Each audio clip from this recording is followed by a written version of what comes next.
It used to be that when the Vikings would raid a town hundreds and hundreds and hundreds of years ago, they would take everything because they didn't care if they destroyed the entire community.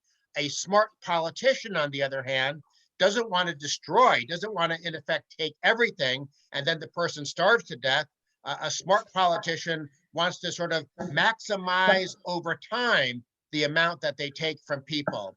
Now, this has been limited by, I guess you would say, technology. Uh, Way back when, in the early days of civilization, politicians basically just took a share of people's crops. Or they in effect took a share of people's labor. They forced them to build pyramids or something like that. They enslaved them, but pretty much they didn't take money because money didn't exist, at least in the ways we think about it now.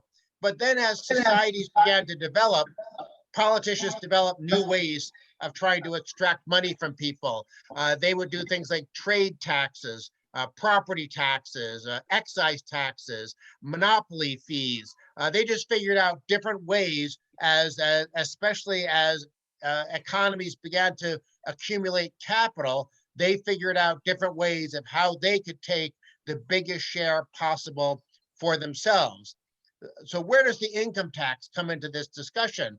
Well, the income tax is relatively new in world history. For thousands of years of recorded history, there was nothing like an income tax. And it wasn't until the Napoleonic Wars when the United Kingdom was the first country to adopt an income tax. But even that was only temporary. After those wars ended, the English got rid of that income tax, and it then didn't come back until I think it was 1852 in the United Kingdom. And now, unfortunately, it's almost everywhere. But if you look at some of the major, I throw in this cartoon because I think it's such a good description of the way politicians have developed the idea of taxation. As I said, the Vikings used to just pillage a community and destroy it, but politicians have figured out how to make that a regular system. But here's the chart showing when income taxes were first adopted on a permanent basis in various countries. You can see France, 1911, Germany, 1920. England was 1842, not 1852. Sweden, 1902. I don't have the United States on this list.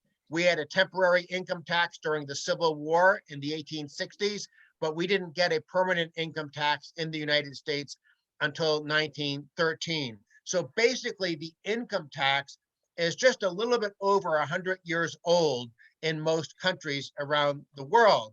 Now, this has had, I think, a very negative effect in terms of fiscal policy. Let's look at a chart with 4 countries: France, Sweden, the United Kingdom, and the United States. And this chart starts back in the late 1860s. It's actually from Thomas Piketty, who's his dad. So he's a hardcore left winger, but I agree with his daddy here. It shows that tax revenues used to be less than 10% of GDP in these major economies. But look what happened in the early 1900s as income taxes became a more common thing. You can see that governments figured out ways of grabbing a lot more of the private sector's economic output. So income taxes, unlike trade taxes, unlike excise taxes, unlike even property taxes, income taxes were from a politician's perspective, were a great way of taking more money from the private sector that they could then use to buy votes and try to gain political support. Now, when I say buy votes and gain political support, that's a natural way of then looking at this next chart. And I throw a lot more countries in here just to show that this is a very, very common pattern. This is government social spending. In other words, welfare state, the retirement programs, health programs, income redistribution. You can see that all the way up until the 1930s, there was basically no welfare state in the Western world, very little redistribution on the part of governments.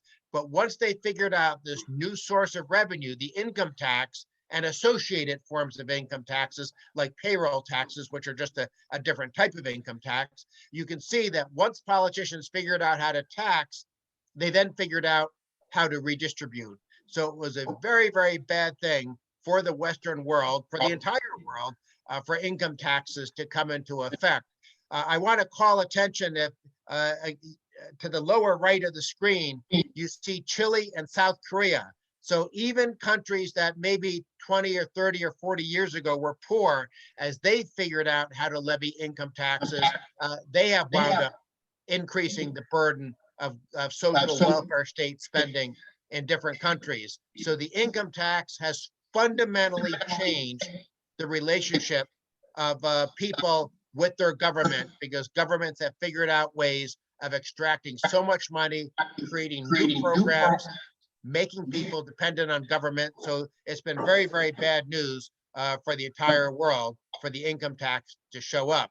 And here's another example of how politicians figure out how to do bad things over time.